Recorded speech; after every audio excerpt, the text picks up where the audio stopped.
slide first and then I'll come back to the other slide. The why we are thinking is that why the organization should take the business transformation. The reason is the product life cycle of the organization is becoming shorter and shorter, and the organizations which are very much competing into the red ocean industrial space, they are always trying to move themselves and explore more into the blue ocean area of to the business. And in that attempt, what is happening is the more you launch the products into the market, your self-cannibalization of the market is taking place in for the organization, and the previous product market share is going to be eaten up by the newer launch of the products.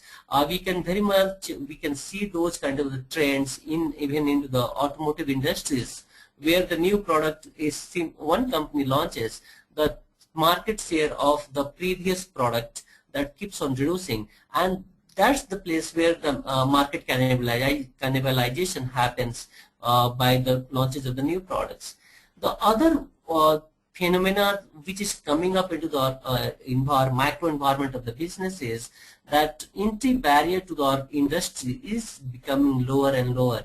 Initially, setting up the product companies, it was a high cost entry barrier into the industry, but now the same is not true. That's going to be possible only when there are a lot of the open source softwares are available into the market, a lot of open source tools and the hardwares are available into the market. Those three things are driving the organizations to go forward the business transformation part. But is this the way the business guys are looking into it? I'm trying to come back that when the business guys are going to finance the business, going to finance the project, which are the way they would like to finance the project? For my understanding, for my experience, basically there are the components which they will try to take the budget from the equity, they will try to finance the projects from the debt, they will try to finance the project from the retained earnings which they have saved as a dollars or the rupees in the banks, or any other mode of the financing mode they can have it.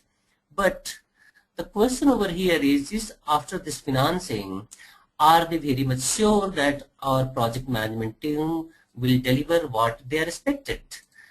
This is the place we have done the kind of the one small analysis, found that in the software industry, particularly I'm talking about the software industry, where 55% of the projects, they just don't succeed.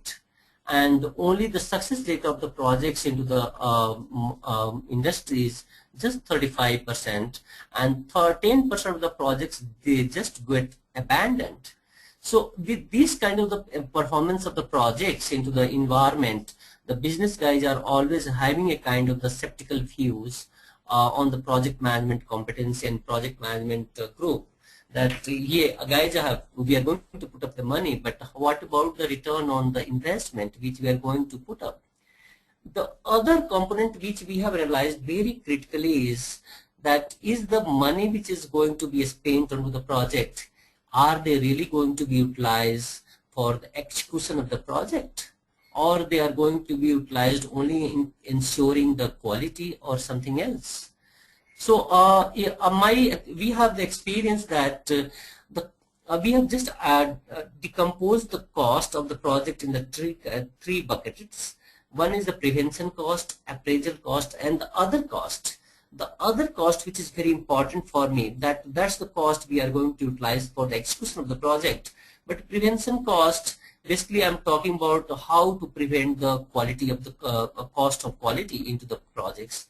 Appraisal cost is how the third party or external parties are involved to do the audit of the projects, appraise the quality of the project, and assuring it that the rest of the things are going right into the projects.